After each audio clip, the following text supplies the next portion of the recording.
Truthfully, you should have never said it out loud.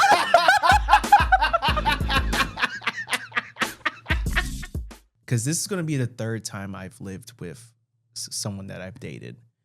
And it's happened every single time, which is moving in with a straight woman is when you find out what about your apartment she secretly hated the entire time. Yeah, that's like even a part in When Harry Met Sally. And it's like, you hate this table, say you fucking hate the table's here, you know, like that. What does she hate? It's not that she hates, but just more of like, where she's like, now that we are merging our lives together. Here's all my stuff. Now that we're merging, your art is fucking terrible. Now that we're merging, I've always hated this lamp. Truly. What? Anything surprising?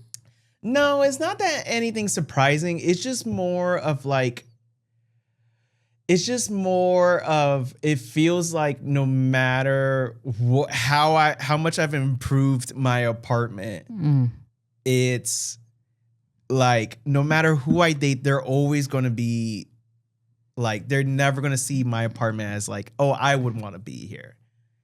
If that makes sense. I think I don't think it's... I don't think that's true, because I think for her to be attracted to you in the beginning, it had to be a place that she would be okay being. That's true. That's a good point. It's just like when you merge, there's always one person in the couple that's like, well, I'm the designer, like interior designer of it all. And I'll admit, I'm not the best at interior design. So like, I feel like your apartment looks really good though. Thank you. I've worked hard and I take a lot of pride in my apartment. Yeah. I just always find it so funny where it's happened like clockwork every single time of like, your apartment's great. I love your apartment. And then the second we're moving in together is just like, so I've actually hated this couch this whole time, or I've hated this, or not saying that she said hated or anything like that. But another thing too that I've noticed is if you own anything or you do anything in your apartment that is because of an ex, like you got it from an ex, or like they used to like it that way, so you would do it a certain way because that's how they liked it. No one is... Okay, hear me out. I'm open. No one is more anti-woman Than a straight woman. Than a straight woman who finds out you do something because of an ex. No, 100%. I couldn't agree with you more. Like them... Yeah. No, they are a girl's girl until they find out that you used to have a girl. That's one of the biggest identifiers that I know that I'm like not straight. Mm-hmm. Because that is a very specific straight woman thing, and yeah, that's true. It's so funny to me. Yeah. Every time, like for example, I fold my socks a certain way because an ex like basically like metaphorically beat it into me of like, what's the way? So you take the socks and the two holes and you just put them in where the toes parts are on each side. That's actually crazy though. that one you were led astray on. I'm gonna say that's actually just like crazy. I don't care who taught you that, but that's wrong. But go on. You know what's funny? Literally every single time I tell that to someone, they're like, no, I'm on your side. And then I describe it and they're like, no, that is clinically insane. Yeah, that actually is not appropriate. Yeah. I could see your allegiance to me leave as I described it. I'm still on your side, but I'm with Gianni on this one. Like, no. The way to do socks is like have them and then you turn into a ball. So yeah, that's how G does it. But so the way I used to do it is I would just put one sock inside the tube of the other sock. That's how I did it for most of my life. This is like you're tying your shoes thing. Just a couple things that got... I tie my shoes in a completely normal way. Fell through the cracks. When I posted on Instagram how I tie my shoes, which okay, I almost blocked you. The way Chris ties his shoes is, I saw that and I was like, that's where I was like, can he read? Is everything okay? Like that was the craziest shoe tying I've ever... That's like a kid was raised in a swamp and taught Doubting my themselves. literacy is crazy. The shoe tie is that crazy though, and I feel like the sock thing is a very close second. So to the listeners, basically how I Put your shoe on show the camera how you tie your shoe. No, you don't have to do that. Wait, baby, go. I'll do it. Okay. I'll do it. So Hold on to your seats, everybody. Everybody, trigger warning. Trigger warning. You're about to see something you've never seen before. So I never really knew how to tie my shoes, so I taught myself. So you were raised in a swamp. So I was raised. So this looks like a kid who taught themselves how to tie their shoes. So I would. Okay. Do you want me to hold the shoe while you? No. I got it. Let me just move this. So, okay. Theoretically, you should see. Here, I think you gotta hold it closer to your face. No. I got it. So I would do where you go up and over, right? Tighten it, and then I would go up and over again, tighten it to where it's a knot, and then I would stick the thingies through the knot, and that's how I would tie my shoes. You're like it's a tie that's lying that you know how to tie your shoes. Because the fact that you feel like you have to make the bows at the end so people think that you tied your shoes properly tells me it's the wrong way to tie. Have you learned? Do you tie differently now? I tie differently now. Okay. I love that. As I was putting on my shoes, you looked at me. I did. I was like, do you? To be like, how are you going to do it? Sorry, I have trust issues. But clearly, you don't have any trust issues if you're listening to this podcast. Yeah. Welcome to the Down Bad Show, the show about the good, the ugly, and the down bad of life. This is a podcast for the loverboys, the crashout cuties, and the hoes on the path of healing. What up, hoes? It's your boy, Chris Mejia. And hello, sluts. I'm Quincy Yeoman. I'm just trying something new. I haven't found my shout out. Yeah, you for people. gotta have a. Yeah. I mean, you don't have to have a shout out. It'll come. But also, if you're listening to this, we're so happy you're here. And if you like this podcast, share it with your friends, share it with your lovers, your bosses, whoever you want to share it with. We'd love to have more listeners. So thank you for being here. And leave us a review. Hopefully it's a good one. If it's going to be a bad one, you can reach us directly. And all that is in the show notes if you're looking for it. I'm trying not to look at Chris tying his shoes. If you're upset with the way Chris ties his shoes, feel free to say that. But yeah, we're back. We're back again. I was trying to save you, really, Shane. I am no longer allowed to tie my shoes the way in my household. I have to tie them the right way.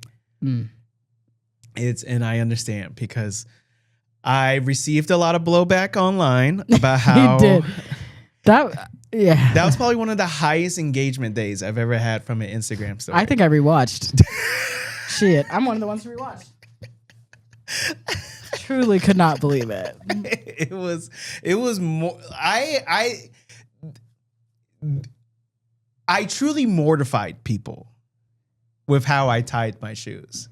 Even seeing it again just now, I was like, damn, it was worse than I remember. I mean, just the fact that you're going back in to stick the end to look like a loop is actually. Someone called it a performative loop.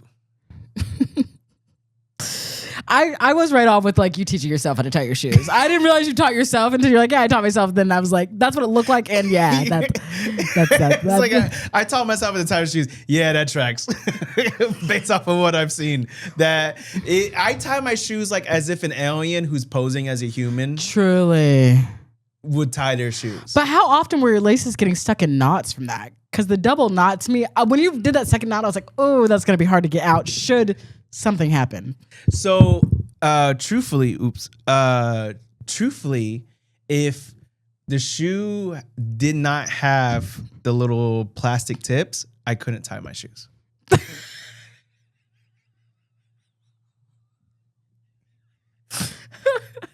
Truthfully, you should have never said that out loud.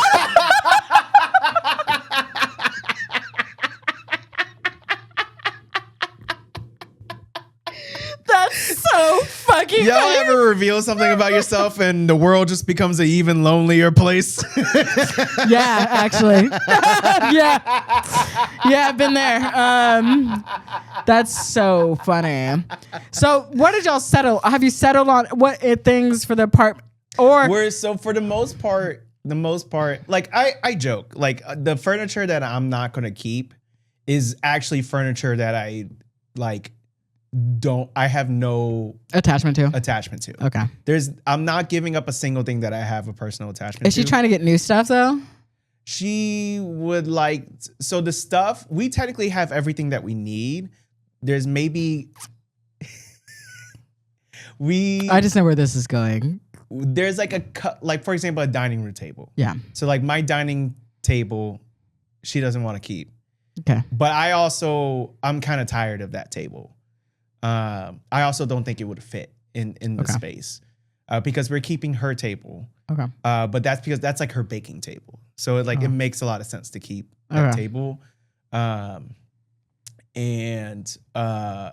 So like we'll get a new dining room table and we'll keep her couch, which her couch is an L shaped couch. Yeah. And mine isn't. My only motivation to keep my couch is because my mom bought it for me and it was a lot of money. Yeah. But then at the same time, my mom loves G, so she'll be like, yeah, fuck that couch. I might take your couch. Are you selling it or giving it away?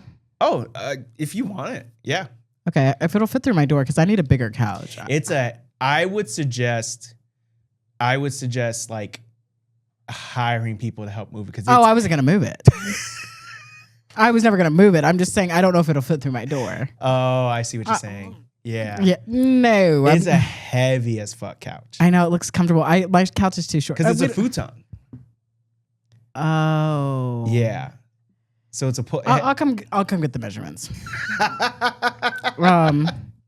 Maybe one of my friends can move it. But I will say I'm still spiraling. I'm trying not to spiral. I mean, I'm glad y'all are finding it. I struggle though when I move into a new place wanting a lot of new things. Yeah. Because I'm like, oh, this space calls for like a different look or something. So I do sometimes struggle. The most dangerous place to go to after you just moved into a new place is a Target. Really? Because Target, like the amount of times I've moved into a new apartment and I go to Target to get something and I end up spending $300 because I'm getting a bunch of stuff for the apartment. Well, it's just like the move. It's like every day you go to the store and you're like, actually, I need 70 things for the apartment. Mm-hmm. Every single time. It's worse when you're moving with like less stuff. Yes. Because also you do, I know. Because you have to fill it up. You got to get stuff to fill up the apartment. And especially, I know with like we just recently in the last couple of years both moved states, right? Mm-hmm. Like when you're leaving one state, you're like, it's easier to start over. Right. But then you're like, oh, I don't have a peeler. Oh, right. I don't have this like the most random little thing. Yeah. Oh, I had this. And you're like, oh, but I threw that away because I said to myself, I'll never use this. Who's gonna need chopsticks? Not me. Night one, Chinese food. You're like, oh my God, I have to. And of course, they didn't pack chopsticks in the bag. No, so that's so real. That's real. I literally I got sushi delivered today, and they didn't pack chopsticks in the bag, and it's just like, who the fuck do you think I am? I have chopsticks because I kept DoorDashing pho through the years and they didn't include chopsticks. Mm-hmm. So I had to buy my own chopsticks because I was tired of fucking eating pho with like a fork. And so I have chopsticks now, but it's just still like annoying when they don't include it because it's just like, how did you think I was going to eat this? They don't care. They don't. They truly do not care. Yeah. But we do have a thread. We do. Yes. And I'll read it off. Okay. So this thread, sorry, I got distracted. As soon as I opened threads, there's so many threads coming. There's so much. I saw the wildest picture on my DL. So I haven't opened threads because I haven't watched House of the Dragon yet. So I need to watch the recent ep. This thread comes from @domo_32. It says, "What's the difference between being a freak and being nasty?" And they have a second part to this. Freaky, willing to explore, try new things, and please your partner. Nasty, do things with no boundaries or limitations. I feel like they had some other good responses on there too. Yes, like there was one response that says, "Freak is who you are. Nasty is how far you're willing to go." I think I love that definition. Yes. Yeah. I think. Yeah. I mean, let's put it to let's discourse here. What do you think is the difference between freak and nasty, or how have you seen that show up? I think freak is like. I think the difference between freak and nasty, freak is like you're a good time in bed. Nasty is like you've pissed on someone. Okay.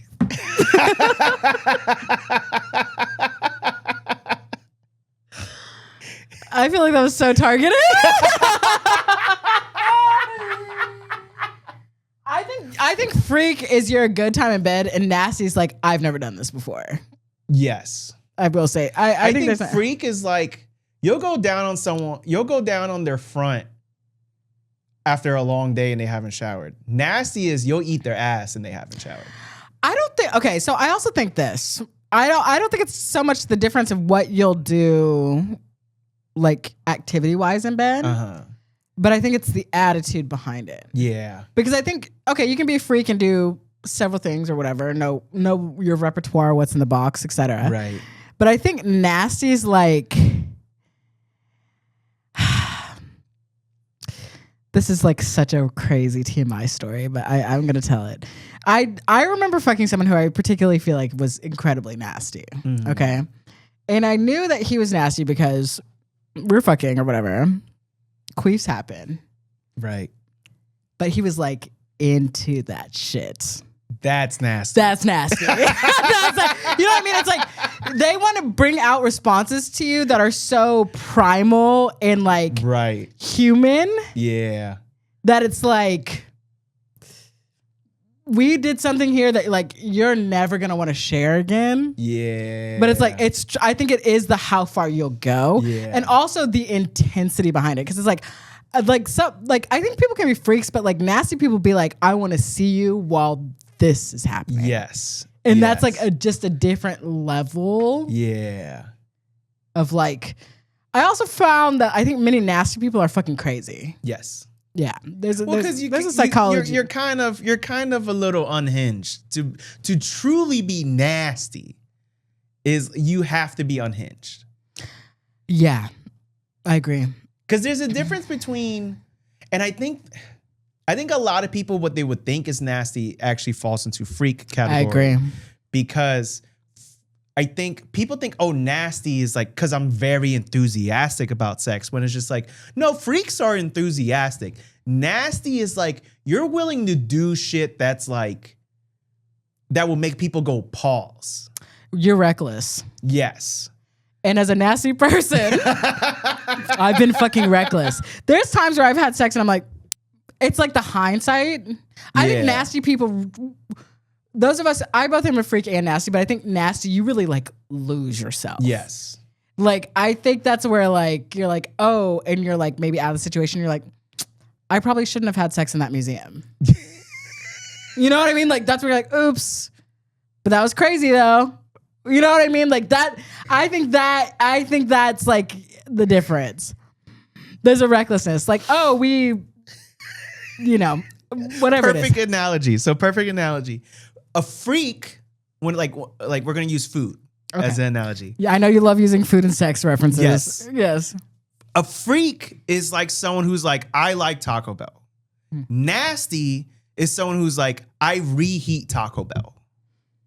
True. I'm nasty when it comes to food. Okay.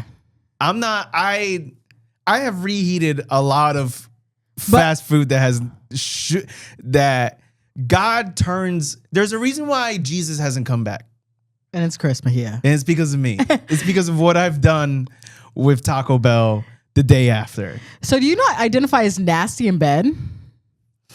I feel like some of the things I've heard from you, I would say I'm probably more on the, well, okay. So something about myself that I've learned when I'm like early stages, that's when the full freak nasty comes out.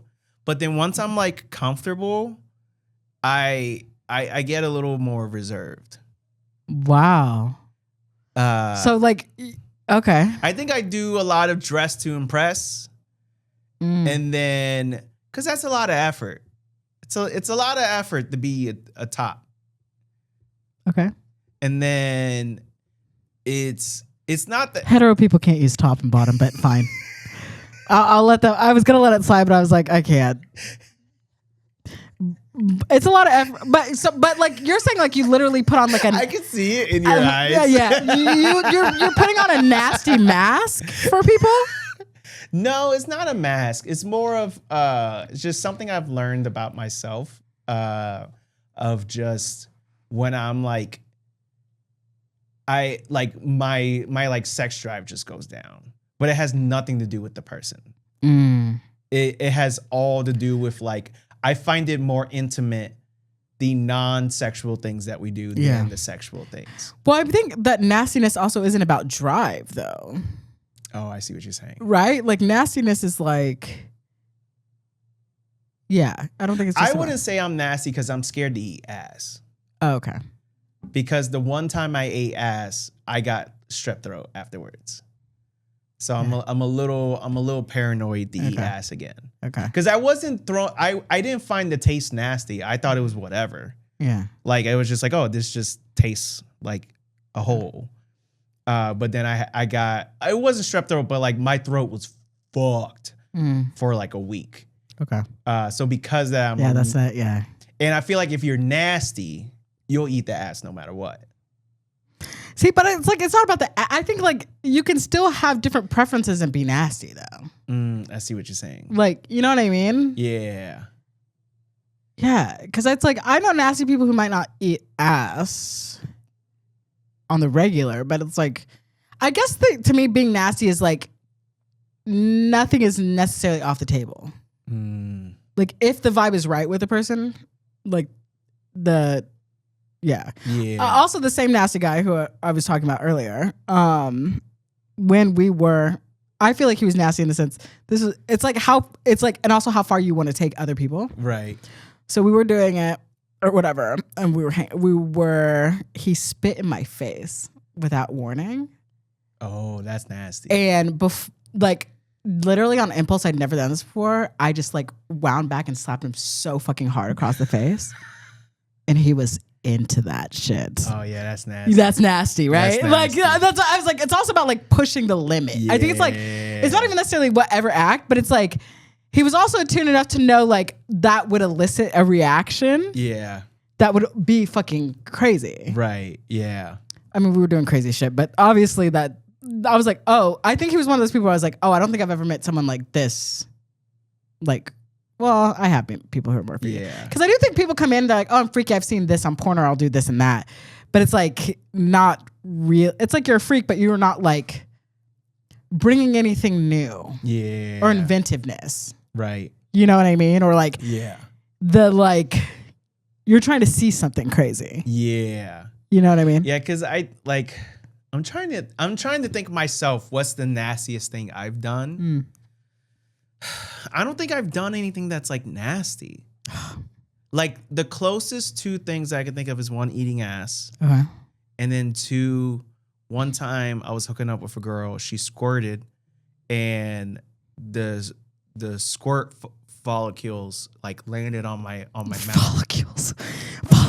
I'm sorry. It's fine. Go on. I was just like, to add that sciencey spin, which I'm like, what are follicles? Anyway, sorry. I'm back. The squirt follicles came up. The squirt particles landed on my mouth, and I like swallowed it. Okay. Which is not even like really that. That's nasty. That's a little nasty. Because it's technically pee, I guess. Yeah, but that's nasty. That's a little nasty. But that's like I love, like that's probably the nastiest thing about me. I love squirting. Yeah. Ever since I was a kid, I was do not ever since I was a kid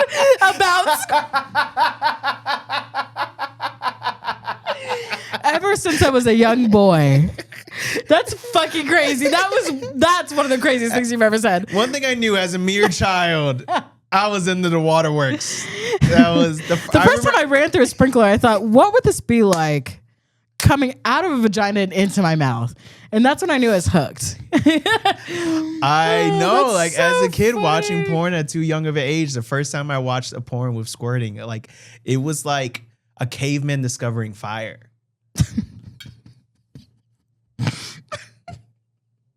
It changed my life.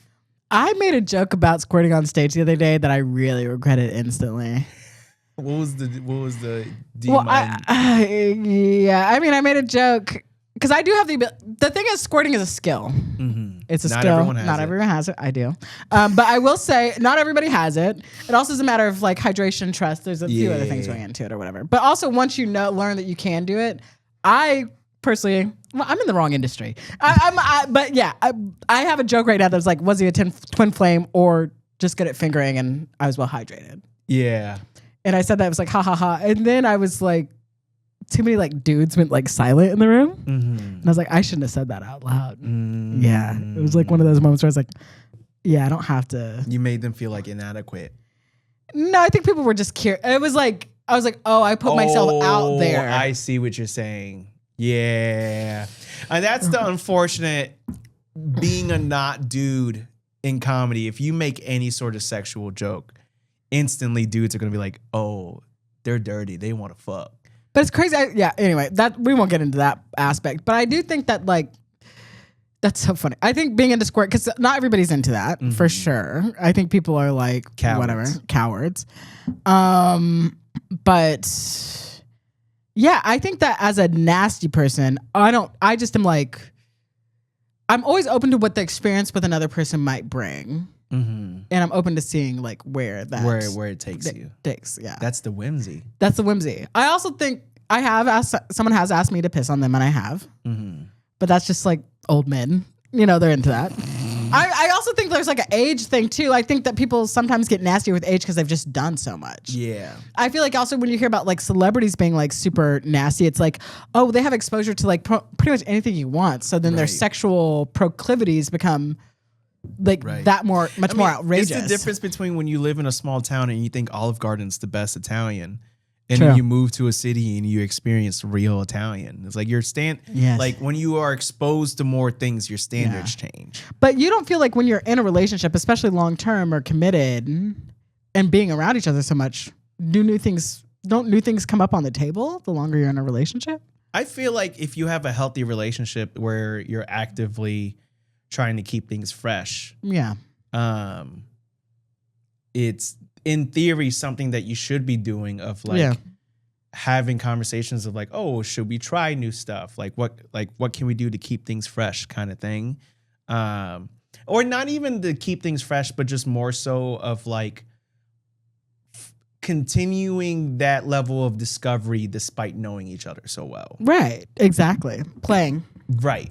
It's still incorporating the play and not letting the fact that you're both so comfortable with each other cease the desire to play. Yeah. See, that's one of the reasons why I put like my freak and nastiness out there in the beginning, because I'm like, we're gonna go up from here. Yeah. Because I'm like, if you know that I'm like, I feel like the more committed we are, we could be, you know what I mean? It's like, well, because it's also like for you, that's a critical, like important factor for a partner. That it's that's true. It's actually better that you're upfront about that, because then it's like if they don't, because everyone has such radically different relationships with sex. Yeah, there's like literally, I've been watching Married at First Sight USA, and there's a woman on there where she's like, oh, I'm a little bit more traditional with sex, and what does that mean? I like the way. I don't really like to jump into it. That's not tradition. Tradition is two Greek guys sucking each other off. But nevertheless, go on. Sorry. That's also is what bothered. Okay, I can't get into that. Go on. And like, she like for her, she needs some time before like being physical with someone. Yeah, which I think is beautiful. Which is beautiful. And like everyone, it's your body. You do whatever you want with it. But like, she didn't give me vibes of like, oh, once she opens up, she's a freak. Like I didn't get those vibes. Well, I think sometimes the avoidance of sex makes people like you're not even learning what you'd be interested in. Yeah. Like I feel like people avoid it until like, oh, I'm waiting for someone because they think when they're with that person, then that's gonna. But it's like you also have to come in with a few ideas. Yeah. Yeah. Well, there's a lot of people, the way they treat sex is their way of discovery is just you do it to me and I'll let you know if I like it. Yeah. Instead of being like, let me actively be a participant in my own sexual discovery. And sometimes that both sides can work. Right. Yeah, both sides can work. Yeah, there's nothing wrong with Yeah, I mean, I learned I love to slap the hell out of a man. And I might not have discovered that any other way. You know, so. I was with a woman who I've been with a couple of women who they wanted to be slapped, and I felt very half and half about it. Yeah, I would never. I realized I don't like to be slapped because someone slapped me in the face once early on. I got slapped. I was also very half and half about it. I was like, not the moneymaker. I was like, you can slap me anywhere else. I'm like, I pay for my teeth. Like, don't fucking slap my face. Well, because one time I slapped the girl because she wanted to get slapped. So I slapped her. But I think I went a little too hard because then she immediately slapped me hard. Oh, yeah. And that was just like, we didn't even have a conversation about it. But it was just like, and understood like, okay, all right, yeah. I see. Yeah. I also think I became nasty because... So I'd been having sex, but then I had a guy in college who I started hooking up with who was like somewhat like a nasty, like kink awakening for me. And it did open up to the door to things I like never. He was also very upfront about what he was into. And I was like, okay, well, whatever. Yeah.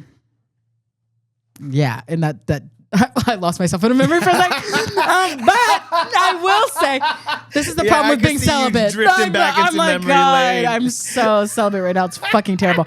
But I will say, like, yeah, and I think that awakening, because my awakening was someone who was a freak. My assumption is this guy is on an insane level at this point. Right. Because he was already there and we were like in our 20s, right? Doing these crazy shit. Right. So I think that opened it up to like, and then I was like, oh, there is a difference between this two people who, I think freak and nasty is also like the difference between people who like and enjoy sex and people who love fucking. Yes.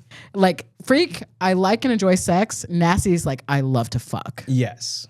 Like, yes. I think that's probably, and that is a difference. That is a perfect way of putting it. Thank you. Yeah, we got there. Freaks, I have sex. Nasty, I fuck.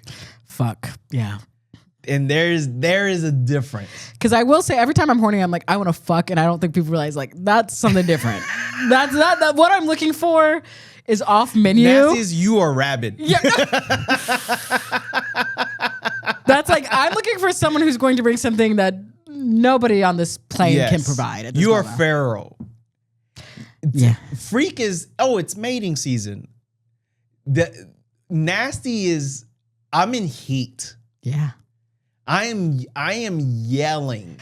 I also think nasty people are driven by horniness in sex. Mm-hmm. I think they're like the OGs of like sex is inspiring. You know what I mean? Like Sigmund Freud's dream of like, you know what? It's like, yeah, I'm going to make it in my career so I can fuck. Yeah. You know what I mean? I think like nasty people think in that lane. Or are you saying where like for nasty people, fucking is like a vice? I think somewhat. Mm-hmm. I think that could be. I think it's like a vice and escape. It's like I think it's it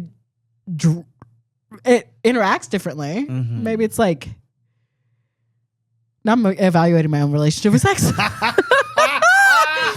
I'm like, is that? I do think it can be addiction like anything else. And I will say, there's times where I'm like craving something that's like, yeah, it's like not just like, oh, I wish I could like be having sex with someone and have connection. It's like, yeah, I'm like, I do want to like lose myself in a moment. You know what I mean? Well, I think I think it can be a vice. It sounds like, I mean, those don't have to be mutually exclusive. True. Because there's a time and place. There's time, like, for example, when you're in a committed relationship and the times that you have sex where you're like, oh, we're making love right now. Yeah, that's a different. Versus the times that's a where beautiful thing. We fucked last night. Yeah, that's true. There's very much like you can make love with people you're not in love with. You can fuck people who you love. Like they're not like there's sometimes when you're having sex where he's like this is passionate. We are making love. Well, I think making love is that mental connection that's happening. Yeah. But like fucking, you're like physically just like taking each other. Right. Yeah. It's almost like I'm trying to think. It's like making love is like I can't even think of an analogy. It's just, we need to make a book of your analogies.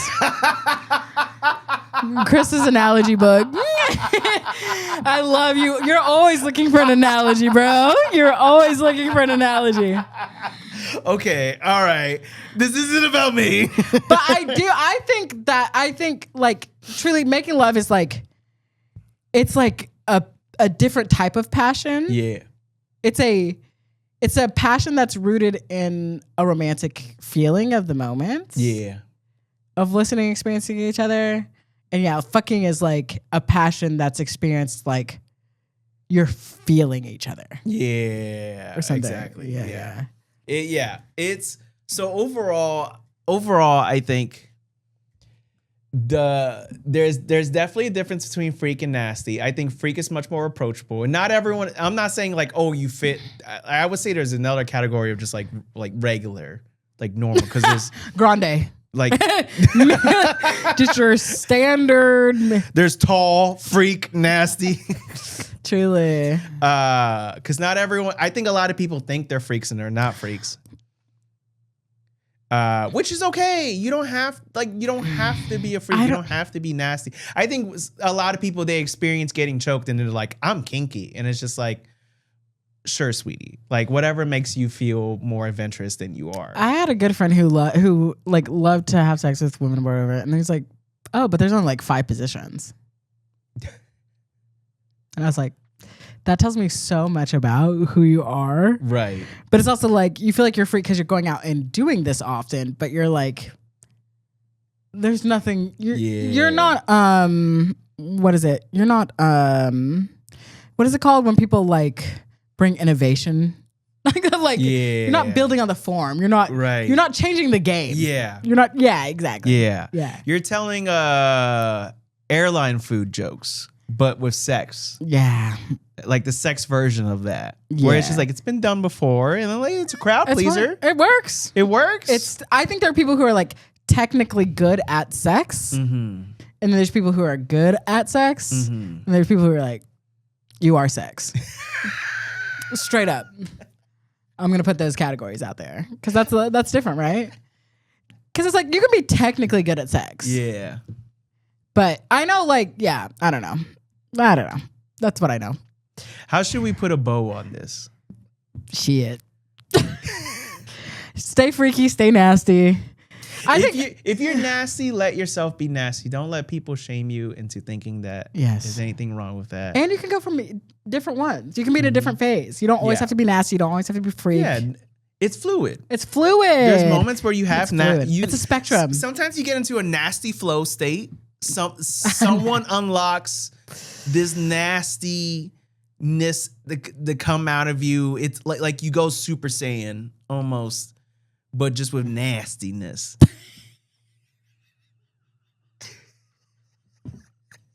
This is a great bow. Keep going. And same thing with freaks. Sometimes you can go from being a tall to then. I think we're calling a regular person a tall now. You can go from being a tall to someone brings out the freak in you. True. And so there's fluidity between the different levels. And you know what? That's the beautiful thing about life and sex is that you can at any time explore and change and find out what's for you, what's not for you. But do know this, that if the queef is adding it for you, that is nasty. Queefs are not nasty. Queefs are natural. Those are natural. But it being your thing. It's not being your thing, but it's like adds to it. That's not even the only person I've been with who's... Really? I love nasty people. I love nasty people. But yeah. What can I say? You know, fair. We're not nasty shaming here. Yeah. I think my celibacy is talking right now because I really didn't feel in my anger from earlier. I think it's combining. Anger does help you to be more nasty. Yeah. I think yes. I think anger is a driver of nastiness. Yes. Probably when I was at my most nastiest was when I was doing like a hate fuck. Dude, I fucking love a hate fuck. Yeah. That's the bow. I don't know where we're going. I don't even know why I had to say that. Chris, what do you refuse to be down bad about this week? I refuse to be down bad about the stress of moving. Okay. I hate moving. I hate it so much. So I'm gonna refuse to be down bad about moving and leaving a place that has been my introduction to LA. It's bittersweet. Yeah. Both good and bad memories in that apartment. What are you gonna refuse to be down bad about? Yeah, this week I refuse to be down bad about Yeah, this week I refuse to be down bad about being nasty. I have recently been like, do I have a problem? But I think it's just in that tough, like, first 30 days situation happening. Yeah. And also then I'm like, yeah, my celibacy and nastiness is making me want to call upon some toxic people that I just need to be like, I'm done. Mm-hmm. Yeah. So I love that. Yeah. I'm not going to be that bad about that. If people like the things you say and the way you say it, how can they follow you? You can follow me at Quincy.Yeoman on the platforms I'm on. You can follow me at Chris Mejia Comedy on Instagram and TikTok, at Topher Mejia on Twitter and Twitch. You should also follow the show at The Down Bad Show or at Down Baddies, depending on the platform. It's all in the show notes. But please, thank you so much for supporting the podcast. Share it with your friends, share it with your lovers, your enemies, your exes. Help this podcast grow. And we appreciate everyone who tunes in, whether you're watching it on YouTube or you're listening to it on the platforms. Thank you so much. But till next time, stay curious. Stay up.